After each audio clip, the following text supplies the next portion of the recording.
On this Thursday night on baseball's opening day, we reveal one reason it is so expensive to see Toronto's team play live.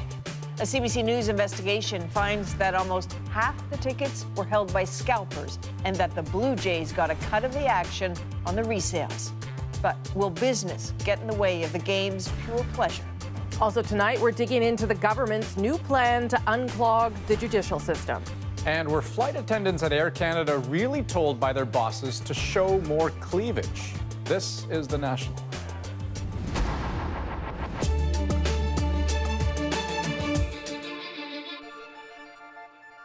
If you were counting on the opening day for baseball in Canada to offer a little bit of hope about Canada's team, the Blue Jays, forget it. They lost. But in some odd ways, the team is winning big with your money. A joint investigation by CBC News and the Toronto Star reveals nearly half of the tickets for today's home opener wound up on reseller websites, often with big markups, forcing fans to pay so much more. And as Dave Seglins found out, a certain baseball team is getting a cut of the action. Opening day, the most anticipated day of the year for baseball fans. A sure sellout and a prime target for scalpers. How much you pay? God, $200 for four. Over asking or over face value? Way over, double. How do you feel about that? Not good, but it is what it is. It was 140 ticket. Compared with face value, what's that? It was $70 a ticket face value. So you're paying what? Double the price. We took a closer look at ticket sales in a first-of-its-kind investigation, and we tracked every seat for today's game and found bad news for fans. Almost 46,000 seats in the stadium. They go up for sale at the box office and were quickly bought up. But then many reappeared on resale websites. 20,000 tickets being scalped on Tickets Now, SeatGeek, Vivid Seats, and StubHub. In all, 45% of the entire stadium. Scalpers standing to make millions in profits. Right here behind home plate, this section has about 350 seats. About 100 of them we found up on resale websites. This seat, face value is $148, on StubHub for $410 plus fees. And guess what? The Blue Jays get a cut of that markup. StubHub, the world's biggest online ticket reseller, has deals with many sports teams. Look, we don't disclose what the revenue share agreement with Major League Baseball is, but it's a good amount. they do very well, let's put it that way. So any ticket that sells on StubHub that's a Blue Jays ticket, Blue Jays take a share of? Correct. That's greasy. Yeah. Why? What? Because they're getting money on top of the money that they're already supposed to get? Come on. Sounds unethical to me. Fans are being misled, says this business professor. They know they're going to pay a premium on StubHub, but where it's not disclosed that the Blue Jays are making some of that money back, that's unethical, I think.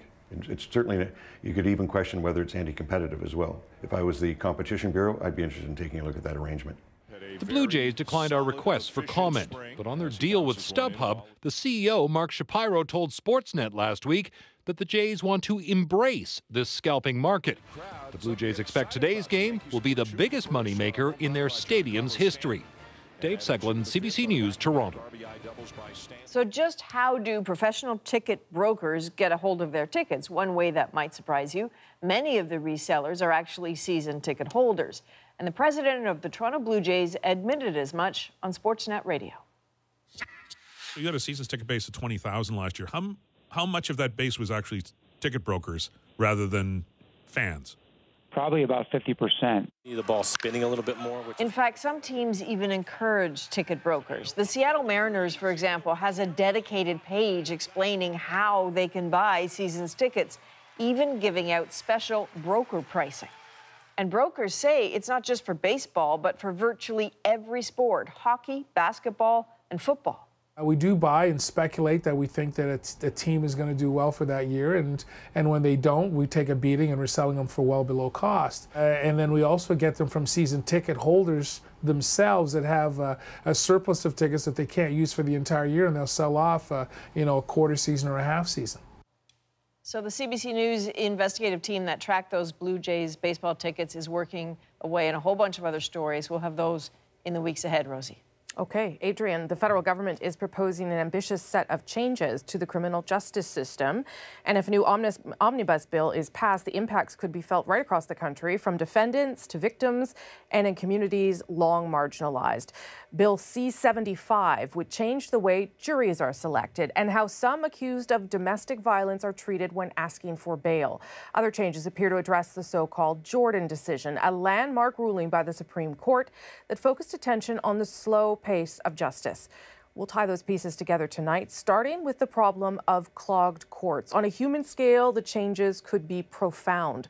Less time getting to trial, less time agonizing over an outcome, but not everyone is convinced that a faster system will be a just system. As Catherine Cullen tells us, some victims' families feel left behind. Tell me about your favorite picture up here. The 3 kids.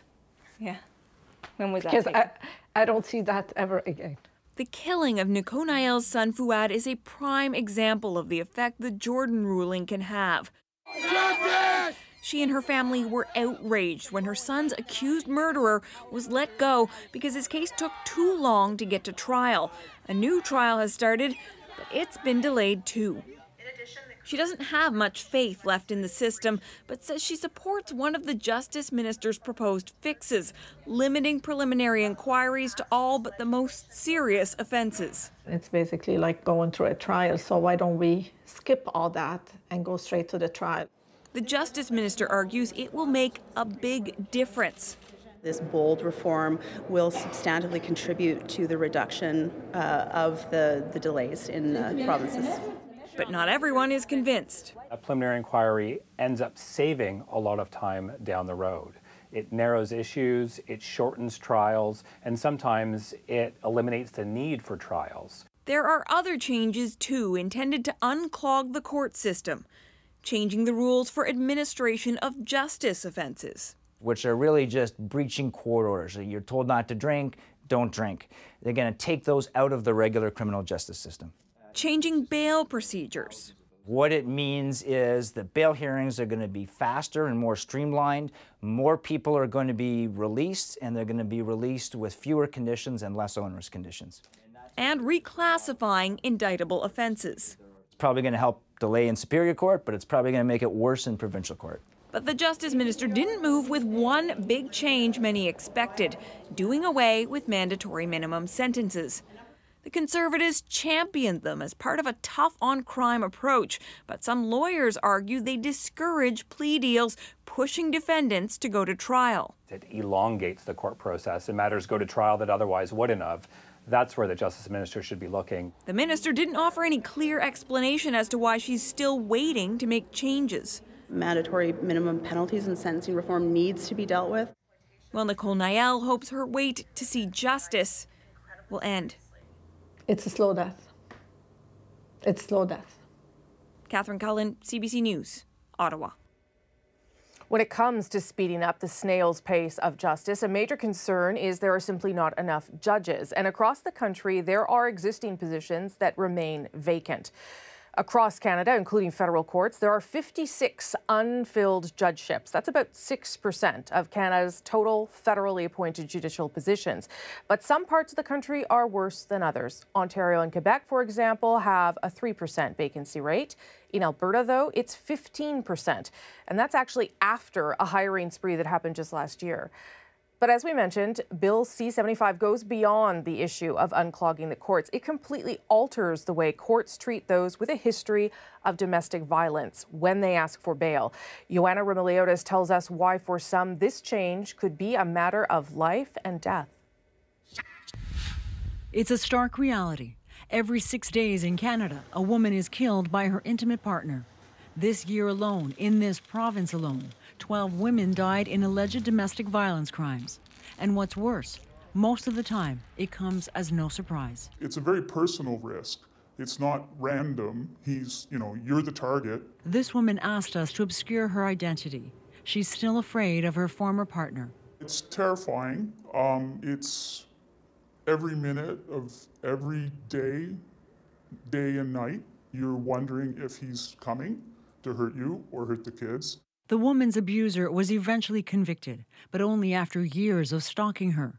Proposed legislation would make it harder for people like him to be released on bail again. The onus would be on repeat offenders to convince judges to set them free while they await trial. Advocates say it could mean the difference between life and death. Women have been further harassed, assaulted, or even killed while their former abusive partners are out on bail. Burns points to the Basil Borutsky case. He was found guilty of murdering 3 of his former partners in a shocking one-day killing rampage. It's considered one of the worst cases of domestic violence in Canadian history. But the fact Borutsky had been in court for assaulting his victims before he killed them is not unusual. Peter Jaffe is reviewing more than 300 domestic homicide cases in Ontario. In 3/4 of the cases, there were warning signs: stalking, harassment, a history of assault convictions. These homicides don't happen out of the blue, and it's important that the justice system takes domestic violence seriously. When there's warning signs, I think there has to be an increasing onus on what we do to hold the perpetrator accountable and what we do to try to protect victims in those circumstances. If I was making the rules, there would be no bail. For survivors, the sooner the better, before it's too late again. Joanna Remiliotis, CBC News, Toronto. Now, today's bill would alter another legal process in Canada that's been around for more than a century, the peremptory challenge. Those allow the Crown and the defense to exclude jurors during jury selection without giving a cause, a process that came to national attention in a recent case. During the trial of Gerald Stanley in the death of Colton Boushie, Stanley's lawyer used peremptory challenges to remove 4 Indigenous jurors from the case. It was really difficult to sit there today and watch every single visible Indigenous person be challenged by the defense. After Stanley was acquitted, those juror challenges confirmed the suspicions of some and raised pressure on the government. As a country, we must and we can do better. But this criminal lawyer says peremptory challenges do serve a purpose.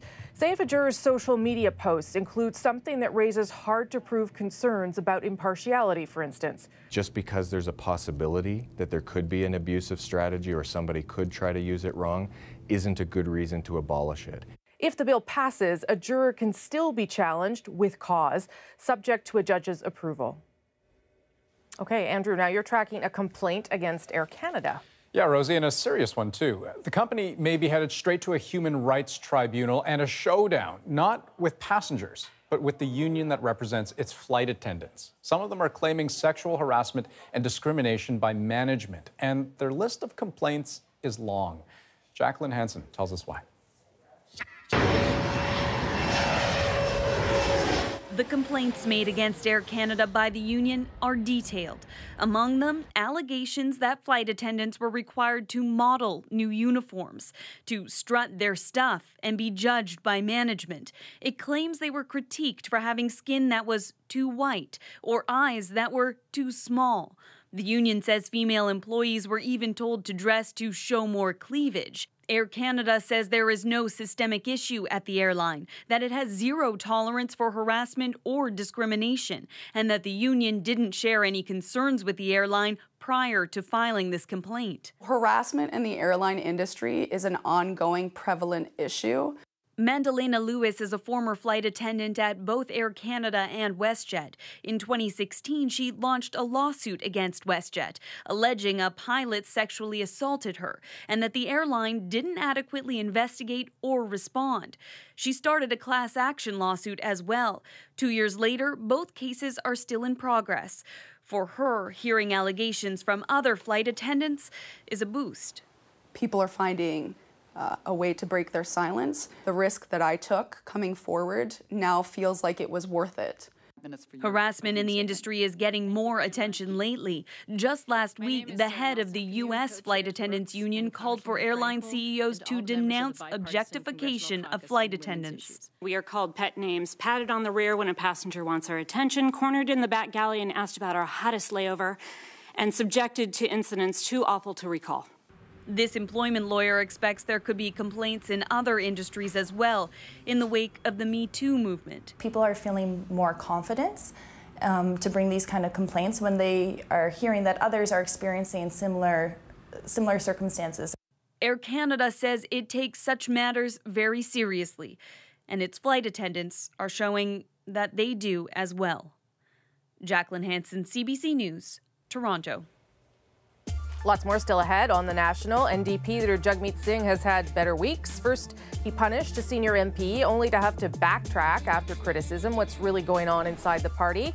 The at-issue gang has some thoughts. And Malala Yousafzai is back in Pakistan for the first time since she was shot nearly 6 years ago.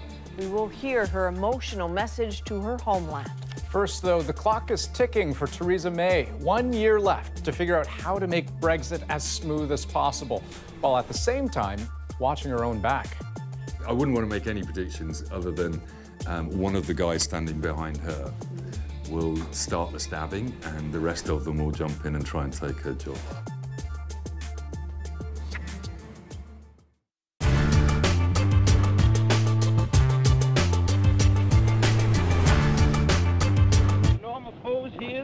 News reporting is never a 9-to-5 job. Newsmen are at work around the clock in a variety of locations. Reading reflector fit, here a bit, that's good. Now let me take a reading on your face. And that's 40.5, fine. It's 2-to-1 ratio. Face down. Face down and face up, eh? Yeah. So you want it about 15, 20 seconds on you, and then you want me to pass onto the harbor? But it's not just a matter of standing in front of a film camera. A reporter has to research his story first, and it may take several hours to garner the facts for a report which will occupy less than 90 seconds of airtime. It looks like another record year for the Port of Montreal. Elevators are still moving last year's bumper wheat crop, and Expo provided heavy business in the first month. He must think of ways to illustrate his story, as in this case, through the use of silent film being shot simultaneously by another cameraman elsewhere in the harbor area. On the air, the two films will be married, so that the silent film illustrates what the reporter is talking about.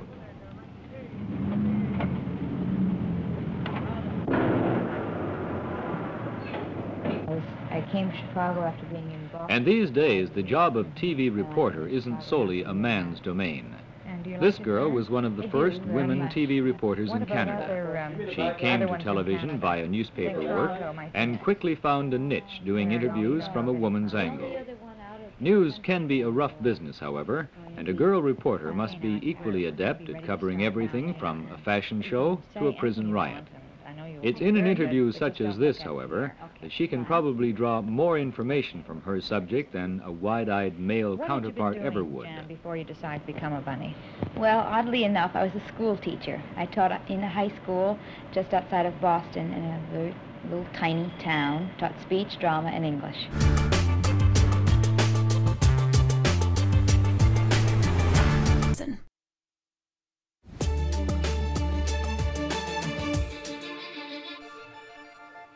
Exactly 1 year left until Brexit takes effect, and still so much to do. No one knows that better than Prime Minister Theresa May, who has hit the road to reassure a skeptical nation. Nala Ayed takes a closer look at her sales pitch. A rare timeout today for Theresa May. Carefully scripted stops, captive audiences only. Her nearly 2 years on the job.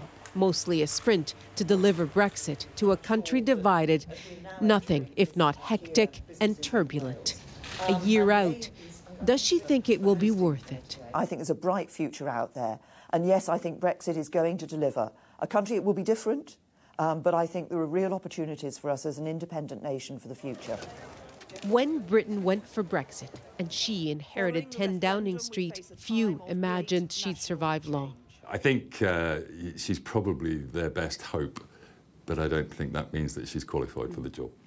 But her fate would converge with Brexit's, whose beginnings are chronicled in the very first issue of the monthly Brexit comic. We are a very divided country still, and the problem is there is no place to go to talk about that, which is why, for me, the Brexit comic is the place to go. We are not informed even now.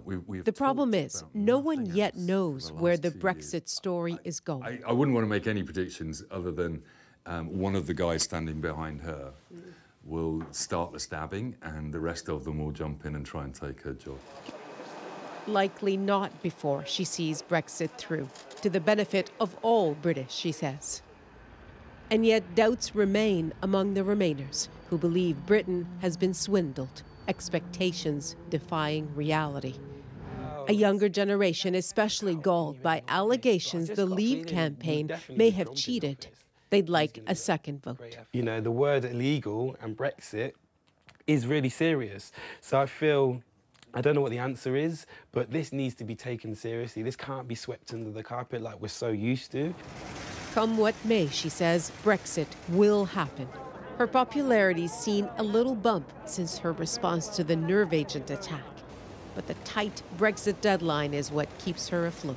I think she may, if she lasts another year, be remembered as the person who dealt with the problem left by her predecessor, David Cameron, who in his very cavalier manner left her a very difficult thing to deal with.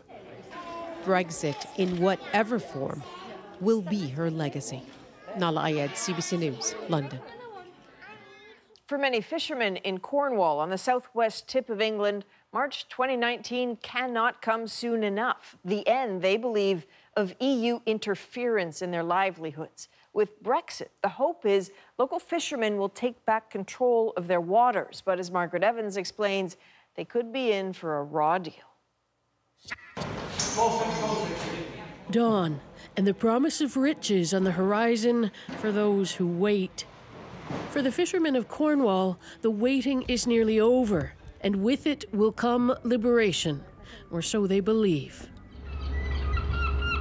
We are an island race. This is what we do. We go to sea, and trading and fishing. David Stevens skippers a trawler out of Newlyn Harbour. He says his government betrayed its own fleet by allowing European boats access to Britain's waters when it joined the EU back in 1973. It was sold out to go into the EU. It's now being sold out to get out of the EU, which is just unbelievable. EU quotas mean that nearly 60% of the fish caught in waters around the UK are landed by other EU fleets. There are complicated reasons: historical catches, sustainability, and the transient nature of fish. But it grates. 25 different species, and each one has a different quota level. And the UK has very little quota for quite a few of those species, so trying to manage that catch is just unbelievably difficult. And there are worries history could repeat, even as Britain leaves the EU. Most of the fish landed at Newlyn Harbour is actually exported, and in fact, 75% of the entire British catch goes to the European Union, and that gives the EU a bargaining chip down the road. 620, 640, 60, 680, 680. Exporters battle it out for the best of the catch at Newlands Fish Market every morning, not always getting what they want. Edwin Hosking wants out of the EU, but he hopes it won't affect his access to their markets. We do export 30% of our fish, and we have assurances from the French supermarkets that nothing's going to change on their part. We should still get the orders. But if Britain wants to keep its access to EU markets, then Europe will surely demand to keep its access to British waters. And the government might give in. The fishing industry may tug at the heartstrings, but it accounts for less than 1% of Britain's economy. And not everyone in Cornwall thinks they'll be better off outside the EU. Skipper Tom McClure voted to stay in. I voted to remain for a lot of different reasons, really. It wasn't just about fishing. I just saw the broader picture, really. The EU is very good at giving out grants and stuff like that, and that was part of the basis. I've had 3 grants to do work on this boat. You might not look it, but Cornwall is one of the poorest regions in Britain, and as such, entitled to substantial EU funding. The Newlyn Fish Market, for example, is getting a facelift courtesy of EU money. Farmers and the flower industry also rely on EU workers, taking the jobs some in Cornwall won't. Even David Stevens employs Latvian crewmen aboard his trawler. But for him, he says, it's a question of identity. If it wasn't for the sea, there wouldn't be an island race. We wouldn't be the people we are. We are British because we have the sea. And so they wait for what they hope will be a new dawn, not just for the fisheries, but a way of life. Margaret Evans, CBC News, Cornwall. Still ahead tonight on The National, Donald Trump seems to have done it again. We'll break down what he said about Canada today to a room packed with supporters that just doesn't quite ring true. But first, the At Issue gang is here. Chantal, Paul, and Marie are going to give us their thoughts on Jagmeet Singh and the NDP. Are we seeing signs this week of a rift? That's next.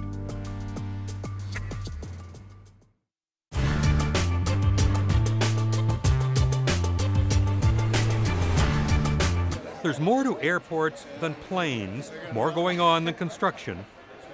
Paul Ritchie's in charge of pulling it all together. Here's a look behind the curtain at Ritchie's backstage world of what it takes to get this huge, costly, hip, futuristic air terminal ready for its debut. So I'm just doing a final walkthrough now, just to get a sense that the building is where we want it and we have no surprises. We probably will have some surprises, but the idea is to try to limit the surprises. So right now it looks like everything is working. Air Canada will be the new terminal's biggest client. The airline is running its own staff through a series of dry runs. Foul-ups are inevitable. If there are no problems, it's been a flawed test. The point of rehearsals, as in any good drama, is to spot hitches now rather than on opening night. And that's what we got to talk to Dave about, make sure we can do 2 different flights. And here they come. Pretend passengers on phantom flights to nowhere. Ladies and gentlemen, boys and girls, good morning. To start off, if anyone's here to catch a real flight, you're in the wrong building.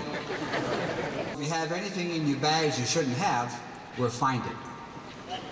And we even give it back to you today. But not on real day flights. From there... They are all engaged in make-believe. Who'd have believed it? Early on a Saturday morning, volunteers show up in their hundreds. They get a sneak preview. The airport gets free actors in the little play that it's putting on. I'm going executive. Oh, are you? That's nice. Basically, we have to wait until they call us, and then we're going over to departures, and we're going to check into our flights. So we're headed off to Frankfurt this morning. Everyone here is flying somewhere without ever leaving the ground. Flights are announced, just like the real thing, and like the real thing, just try to make out what they're saying on the loudspeaker. The audio in the corridor, you can't really hear the audio. You can hear it in the gate area where people are sitting. It's hard to hear in the corridor. We have to determine if we really want it to be loud here because there's going to be a lot of announcements ongoing, but we may have to do something about the volume. Efficient people movement makes the difference between an airport experience that's infuriating and one that is at least bearable and over with quickly. Tests on this day with volunteers identified this bottleneck. The line of passengers for that fantasy Frankfurt flight blocked a major passageway. But sometimes the airline and the airport say it's the other guy's problem to sort out. We've already identified that as an issue. The lounges themselves are not very deep, so we just talked to the GTAA. It's a boarding process, so it's the airline process. So they are responsible for managing their queues wherever they have processes of theirs going on. And we're responsible for making sure there's no congestion, so passengers who do have a flight and they have to get down to gate 126 quickly can get by. That's why we're doing trials. Why it doesn't work? And fix it. Never opportunity to excel. What could be a more realistic test of any airport than waiting and nowhere to put your feet up? 30, 32, 34, 38, about 38, 40 people don't have seats. So that's a challenge. We gotta make sure we have enough seats for everybody. Especially if there's a flight delay because of weather or something along that line. So be comfortable. So. All the planning and blueprints and studies and questionnaires and flowcharts are fine, but nothing beats putting real, live, breathing human beings into the mix and seeing what doesn't work.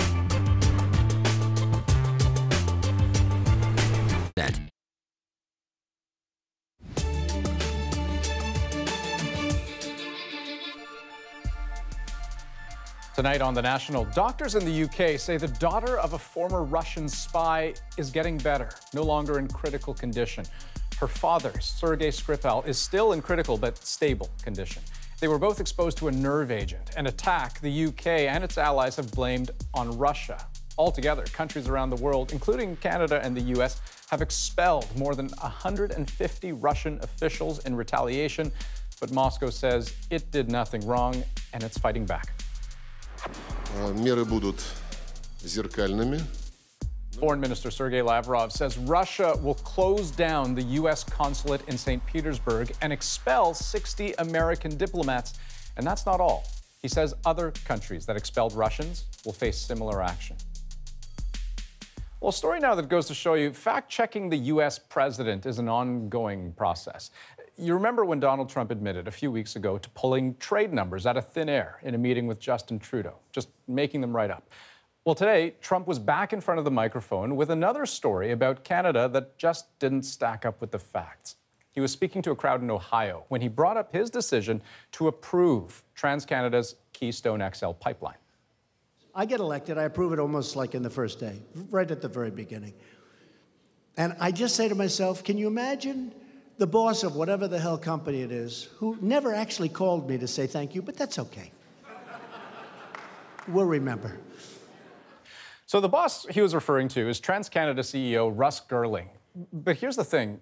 Girling was in the Oval Office on the day the president signed the order approving the pipeline. He didn't call because he was physically there. And during that event, he was captured on video saying, thank you. Again, thank you very much for this opportunity, and we're not going to let you down, sir. Well, thank you, Russ. And I know... CBC News reached out to TransCanada about the U.S. president's remarks today. They told us no comment.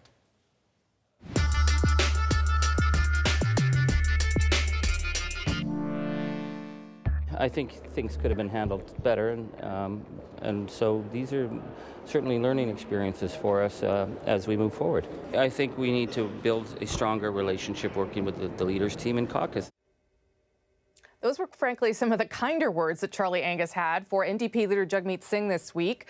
A hope for more FaceTime, maybe a better relationship. Singh drove a bit of a wedge between himself and his caucus by punishing veteran MP David Christopherson for voting with the Conservatives on a controversial summer jobs motion in the House. Singh took Christopherson off a parliamentary committee, then changed his mind and put him back on it. But how much damage has already been done? No better group to ask that question than At Issue. Marie Vestel is in Ottawa with me tonight. So is Paul Wells. And Chantal Hébert is, of course, in Montreal. Good to see everybody. Okay, this was a strange one because I wasn't expecting discipline to happen so quickly. And I think the way that Jagmeet Singh handled it was a little questionable. Chantal, what should we take from this?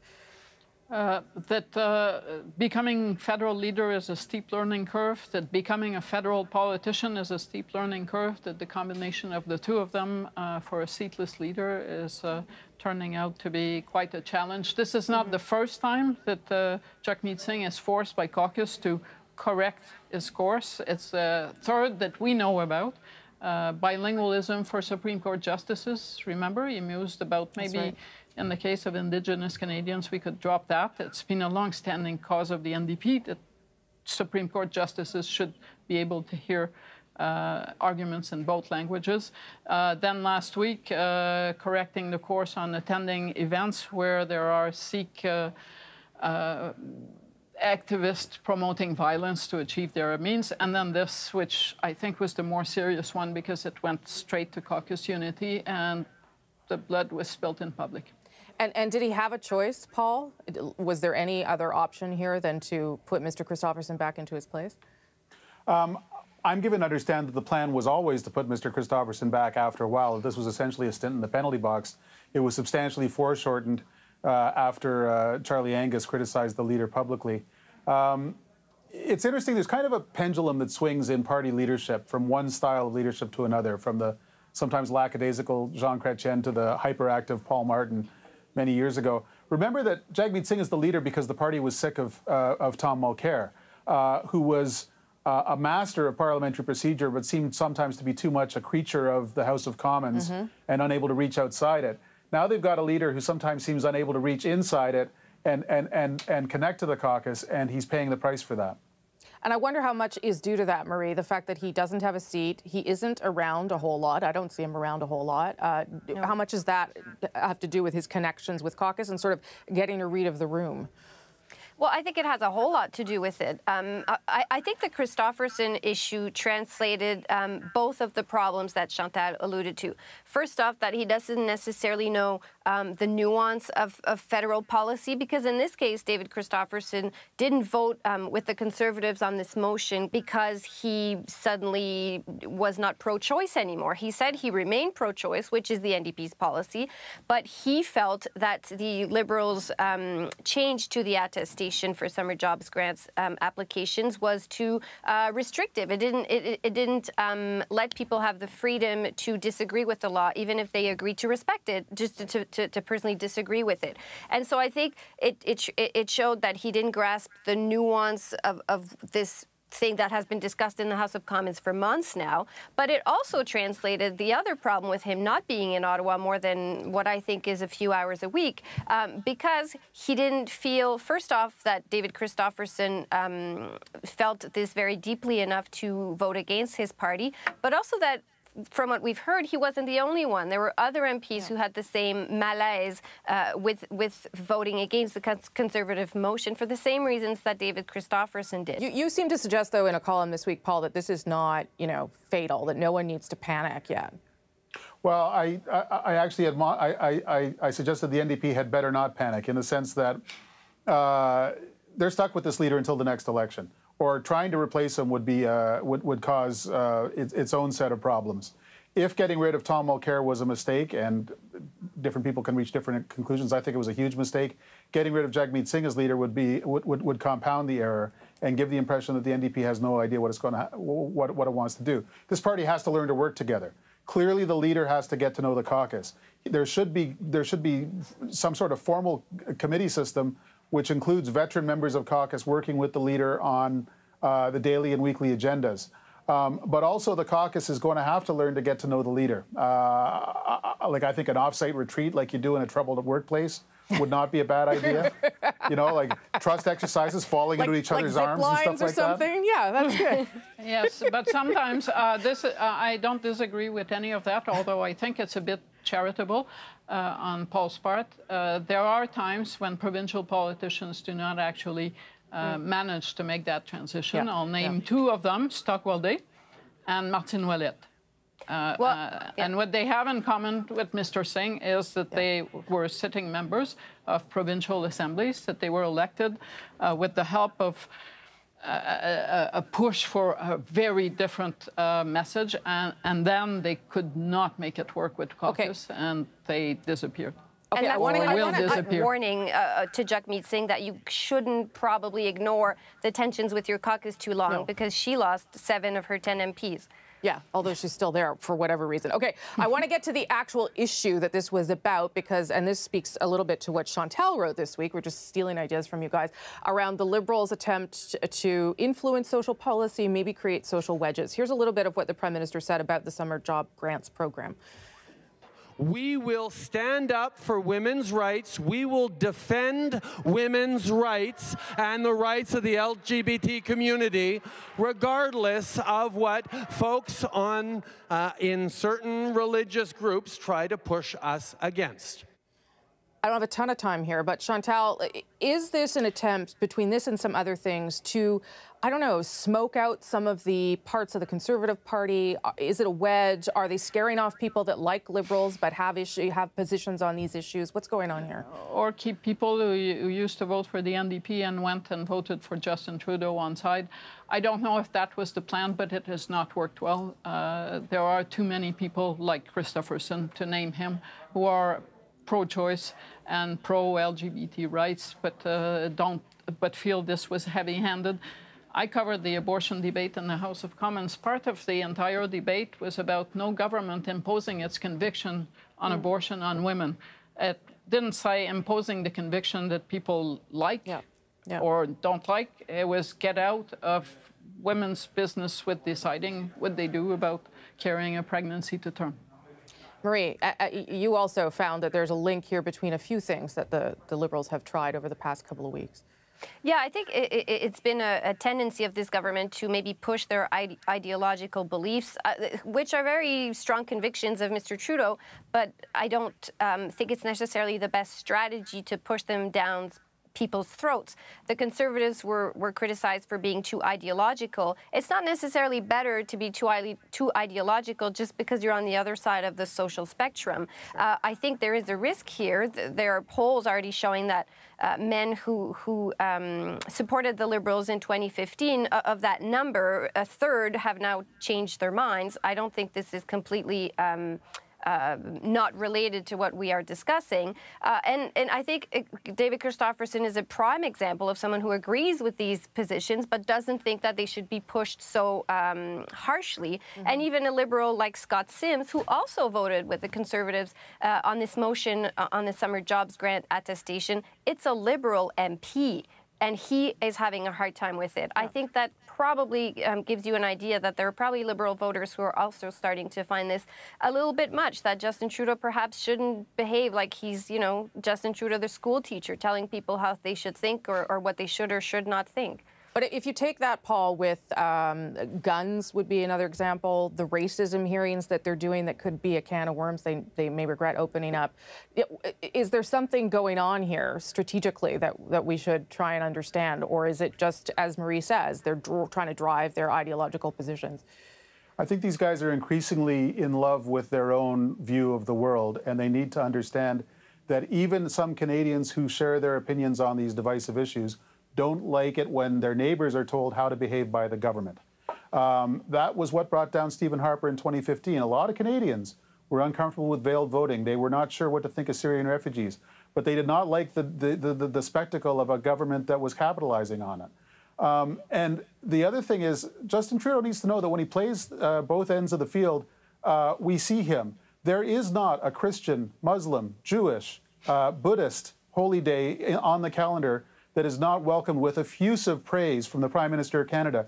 And he always forgets to say, in a little asterisk at the bottom, unless you hold anti-choice views, or, you know, so when he goes seeking the approval of every religious group in the country, and then goes to a fundraiser in Montreal and tells people he's going to stand up to those same religious groups, we see him. Okay, I'll leave it there. Thank you all for this week. Appreciate it. Good news for all of you who love politics as much as all of them and me. At Issue is also a podcast. You get extra content and what we just talked about here, the main panel, podcast form every week. This week on the podcast, we check in on how the Liberals are doing on their commitment to curb climate change. Look for it on iTunes, any major podcast app, our website, cbcnews.ca/The National. A correction now on a story we brought you on Monday night about alleged serial killer Bruce McArthur. We showed you a photograph in which we misidentified someone as being Bruce McArthur. We have since been in contact with the affected individual and apologize for the error. We have a lot more still ahead tonight. Malala Yousafzai says it feels like home again. We'll have her emotional return to Pakistan, the country where she was nearly killed. First, though, as we go to break, remember you can go deeper on the stories of the day earlier in the day. Please subscribe to our newsletter at cbcnews.ca/The National. The National Today takes you inside our journalism every afternoon.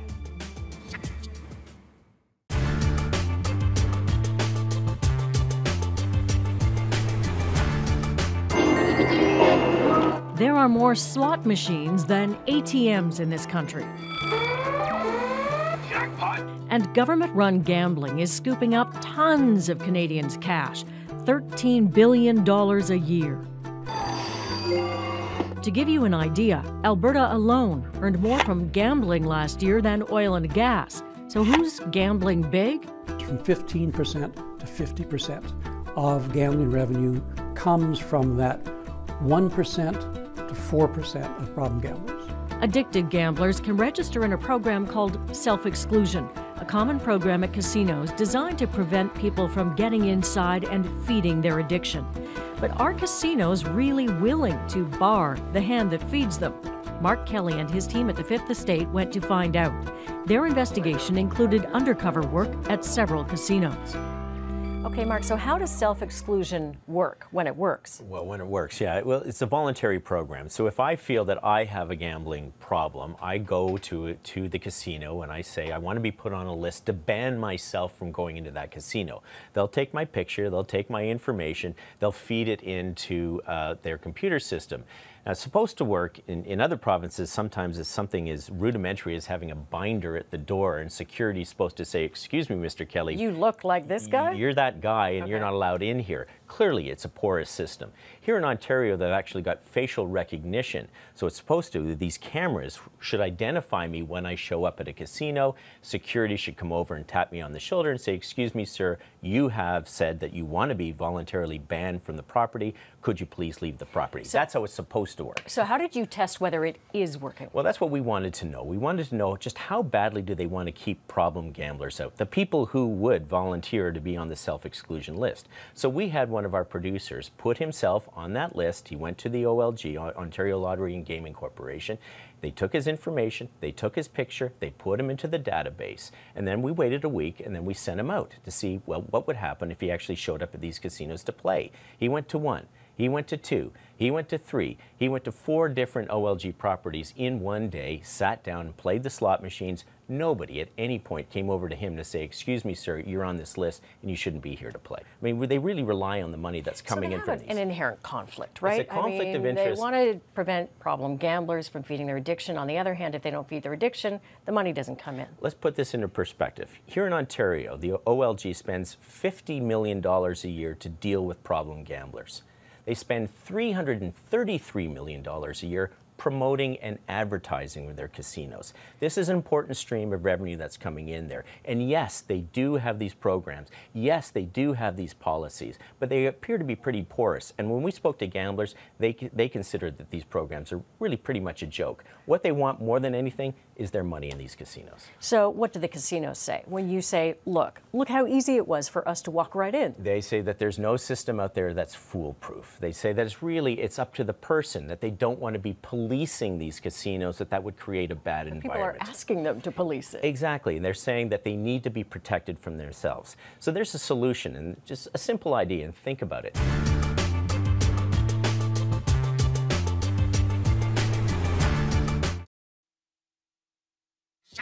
Kevin Pillar, first pitch swinging, deep left center. It's gone! Okay, so 1 down, 161 regular season games to go. Blue Jays baseball is back. Certainly lots to watch for on the field, but this year, anyone attending a game will also notice something outside the Rogers Centre. The mayor says there's no new specific threat, but as Ron Charles tells us, there are some new precautions. This is something Toronto sports fans and concert goers will see a lot more of this year. More concrete barricades, more police officers, more roads closed to traffic sometimes before and always after events. Authorities picked today's Blue Jays home opener to launch the enhanced security measures. Toronto's mayor says the new measures are not a reaction to a specific threat. It's 2018, and we've seen incidents happen, unfortunately, outside of sports venues and concert venues and so on around the world that would have caused us, as we did, we meaning the police, the security officials, and everybody else, to review security. Those incidents that happened around the world include vehicles used as weapons of terror to kill dozens of people in Germany, France, and Spain.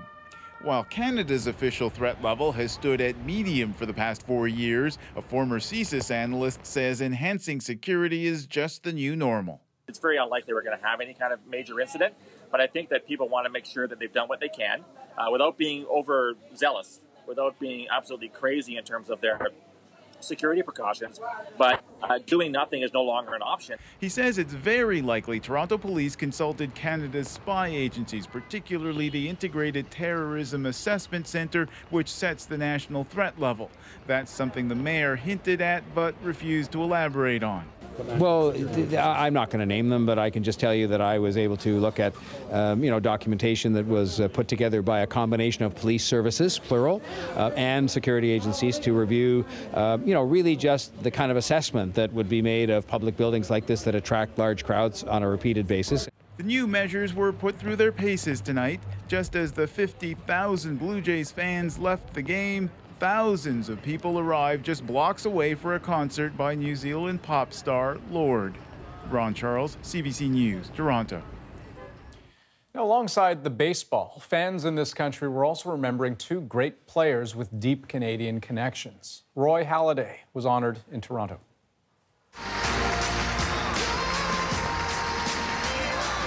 Legends never die, right? He's going to be around. He's going to be on the level of excellence forever.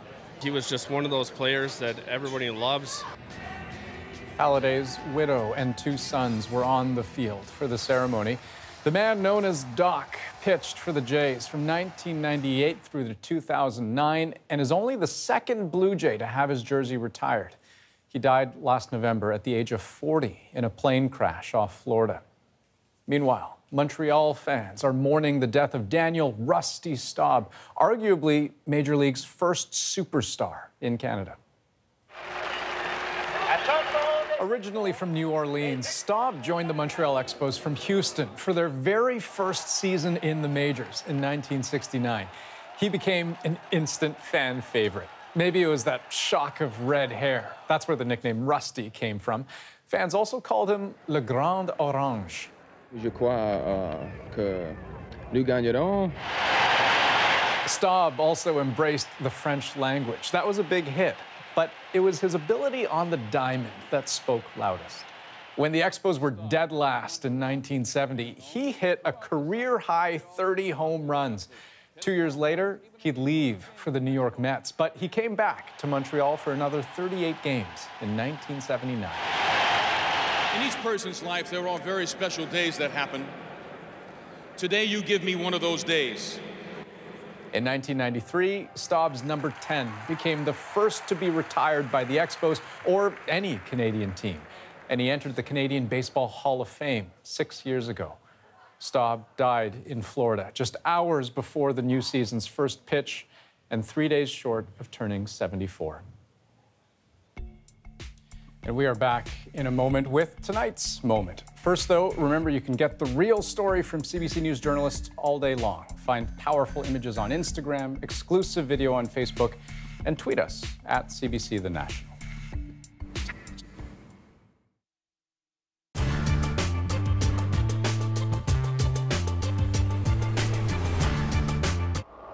People turning south from the freeway were startled when they saw 3 flying saucers high over Hollywood Boulevard.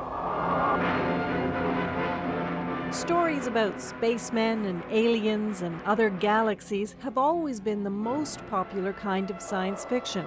But on film, they haven't fared so well.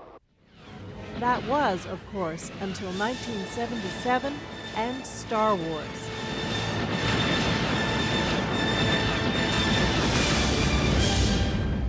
Don't be too proud of this technological terror you've constructed. The ability to destroy a planet is insignificant next to the power of the Force. There's no avoiding it or resisting it. The Force is with us once again. 20 years after the original Star Wars hit the movie theaters and blew us all away with its special effects, the trilogy of films has been cleaned up, given a technological overhaul, and is about to be unleashed on the big screen one more time. Are there any other ways out of the cell bay? We've been cut off! What is it about these films that makes them endure? Let's be realistic. It wasn't the acting. It certainly wasn't the writing. There's nothing for me here now. I want to learn the ways of the Force and become a Jedi like my father. It was the special effects. Hitting hyperspace goes down as one of the most wondrous moments in movie history. What's that flashing? Hallucinator deflector shield. Don't trap yourselves in. I'm going to make the jump to light speed.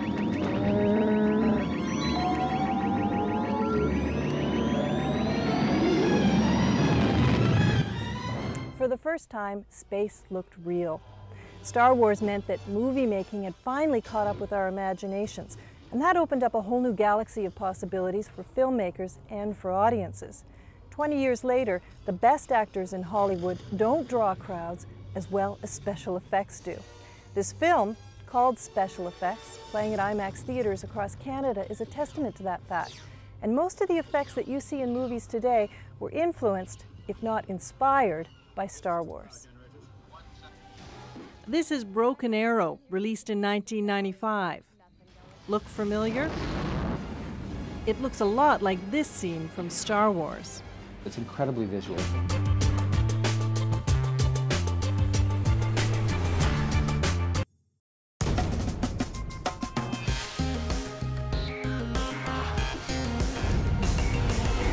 The stories behind the story. The Weekly with Wendy Mesley, Sunday morning at 11 on CBC.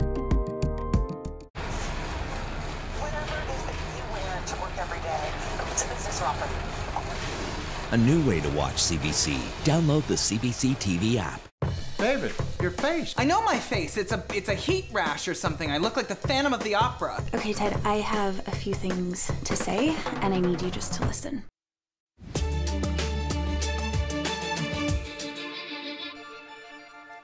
Tonight on The National, protesters back on the streets of Sacramento, California, demanding justice in the case of Stephon Clark. He was the black man shot dead by police in his grandmother's backyard earlier this month. Officers thought he had a gun, but he was actually holding a cell phone. Earlier today, hundreds gathered for Clark's funeral. No, this is not a local matter. They've been killing young black men all over the country. It's time for politicians to come out their office. It's time for us to go down and stop this madness. Reverend Al Sharpton vowing today to push for justice for Stephon Clark. California's Attorney General has promised an independent investigation. 3 years after the podcast Serial captivated North America and brought renewed attention to a murder case dating back to 1999, the man convicted of the killing is one big step closer to getting a new trial. Today, a Maryland appeals court ruled Adnan Syed should get another chance to defend himself. His lawyers argued that he didn't get a proper defense during his original trial. 18 years ago, Syed was convicted of murdering his ex-girlfriend. Prosecutors could still appeal today's ruling, though. And in just a few hours, mass protests are expected to begin on the Gaza border. And in preparation, Israel has sent 100 snipers to the area.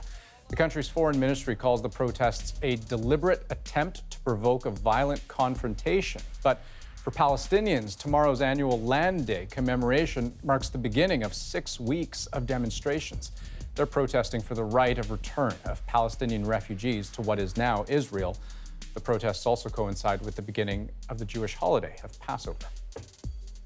It's been an emotional homecoming for the youngest Nobel Peace Prize winner. Malala Yousafzai is back in Pakistan for the first time in 6 years after Taliban militants targeted her. The young activist, who has remained a polarizing figure in Pakistan, said today was the happiest day of her life. Her speech is our moment of the day.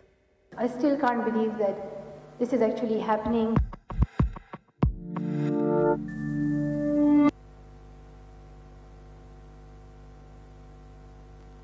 From growing up in Swat Valley to then seeing extremism and terrorism in 2007 till 2009, and then seeing how many difficulties women and girls face in our society and how we can fight against those challenges.